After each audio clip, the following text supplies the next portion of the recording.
하지만 내가 물었습니다.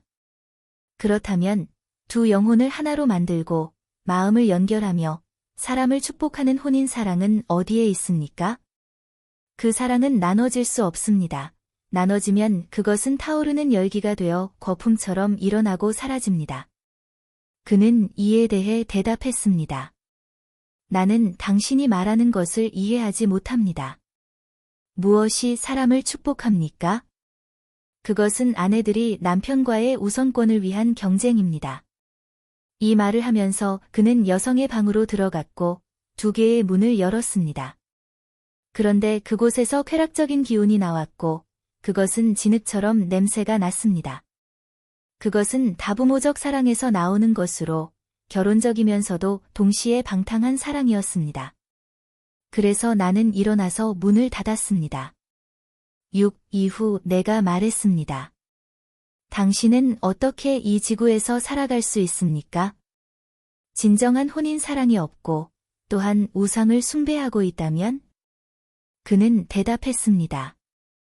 혼인 사랑에 대해서 우리는 아내들에 대해 매우 질투심이 강하여 다른 사람은 우리의 집에 현관을 넘어서 들어올 수 없도록 합니다.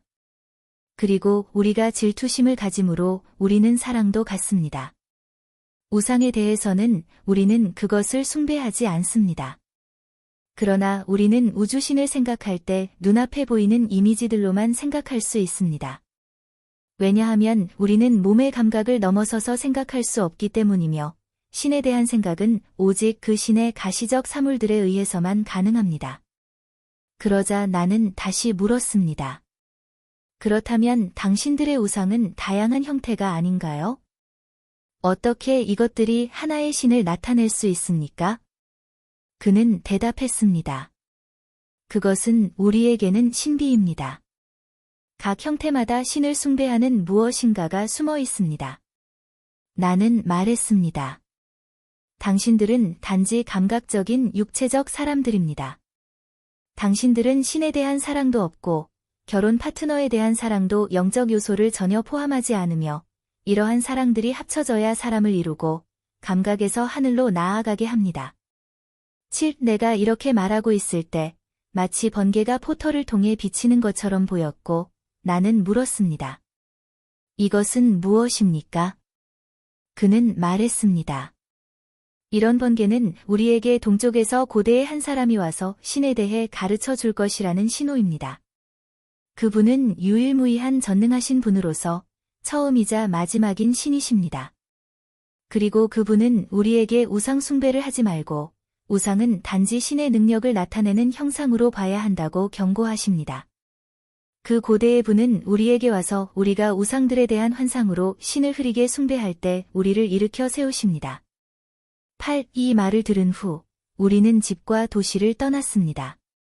그리고 가는 길에 우리는 하늘에서 본 것들을 바탕으로 혼인 사랑의 순환과 진행에 대해 결론을 내렸습니다.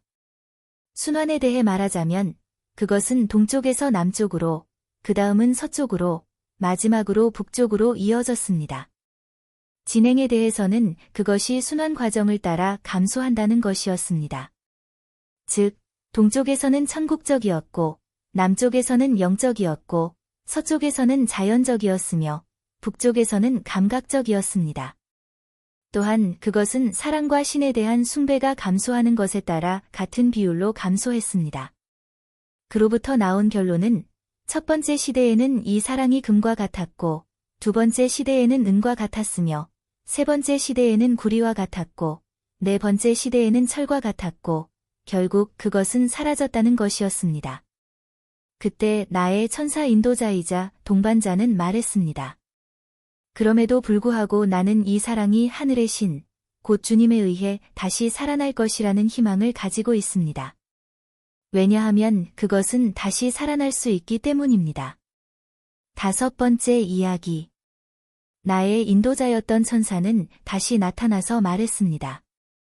당신은 그 고대 사람들 이후의 시대가 어떤 성격을 가지고 있으며 그것이 지금 어떤 모습인지를 보고 싶습니까? 나를 따라오세요. 그럼 볼 수 있을 것입니다. 그들은 다니엘이 이렇게 예언한 사람들입니다. 그 네 왕국 이후에 하나의 왕국이 일어나는데 그곳에서는 철이 진흙과 섞여 있을 것이다. 그들은 사람의 씨로 서로 섞일 것이지만 철이 진흙과 섞이듯이 하나로 결합하지 않을 것이다. 다니엘 2시 41분 43. 그리고 그는 덧붙였습니다.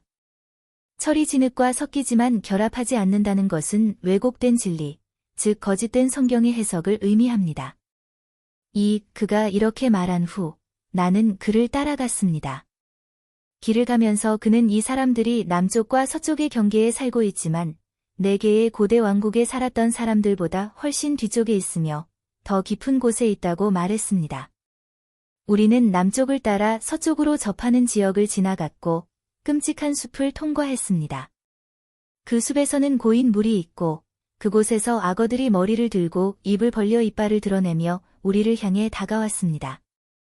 그 풀밭 사이에는 무서운 개들이 있었고 그중 일부는 3개의 머리를 가진 케르베로스처럼 다른 일부는 2개의 머리를 가진 개들이었습니다. 이들은 우리가 지나갈 때마다 끔찍한 배고픈 눈빛과 사나운 눈으로 우리를 쳐다보았습니다. 우리는 이 지역의 서쪽으로 들어갔고 그곳에서 용과 표범을 보았습니다. 이들은 요한계시록 12, 3과 13, 2에 묘사된 것과 같았습니다. 3. 그리고 천사는 나에게 말했습니다. 우리가 본 이 모든 야생 동물들은 실제로 동물이 아니라 우리가 방문할 사람들의 욕망을 나타내는 상응하는 형태들입니다. 그 욕망들은 끔찍한 개들로, 그들의 악한 교활함과 교묘함은 악어들로, 그들의 거짓과 그들의 숭배하는 것에 대한 왜곡된 경향은 용과 표범들로 나타냅니다. 하지만 이 사람들이 실제로 거주하는 곳은 숲 근처가 아니라 그들과 완전히 구별되도록 그들 앞에 놓인 큰 사막 뒤에 있습니다.